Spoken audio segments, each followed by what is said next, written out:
Hujambo na karibu kwa tahariri ya hii leo. Jina langu ni Isaac Leonard.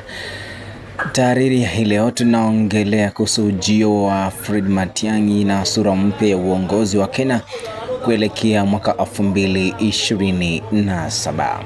Matiang'i ambaye alikuwa ni waziri wa usalama wa ndani anafanya mkutano wake wa kwanza wa hadhara katika eneo la Gusii, akifuatana na viongozi wa eneo hilo kama vile gavana wa Kisii Simba Arati na gavana wa Nyamira Amos Nyaribo.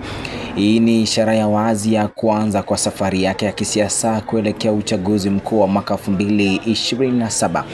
Matiang'i anayejulikana kwa ufanisi wake katika wizara mbalimbali amekuwa akihusishwa na azma ya kugombea urais mwaka wa 2027, ingawa bado hajatangaza rasmi nia hiyo. Chama cha Jubilee kupitia katibu mkuu wake Jeremiah Kioni kimemtaja kuwa mgombea wao wa urais.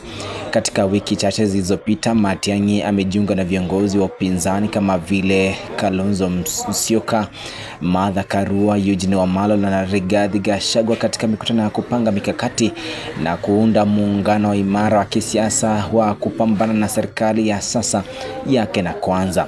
Kwa kuzingatia historia yake ya kazi bora ya uadilifu pamoja na uungwaji mkono kutoka kwa viongozi wa kitaifa na wa eneo lake, Matiang'i anaonekana kuwa na nafasi nzuri ya kuleta mabadiliko katika uongozi wa nchi. Hata hivyo, atahitaji kushirikiana na viongozi wengine wa upinzani ili kuunda muungano dhabiti na wenye maono ya pamoja kwa ajili ya Wakenya. Kwa hivyo, ujio wa Matiang'i katika ulingo wa siasa ni fursa ya kuleta sura mpya ya uongozi nchini Kenya. Ni wakati wa viongozi wa kisiasa kuweka mbele maslahi ya Wakenya na kushirikiana kwa ajili ya maendeleo ya taifa letu. Kwa maoni yako, je, unadhani Matiang'i anaweza kuwa chaguo bora kwa urais wa mwaka 2027? Na ndiyo tahariri ya siku hii ya leo. Tupatane tena kwa tahariri nyingine. Jina langu ni Isaac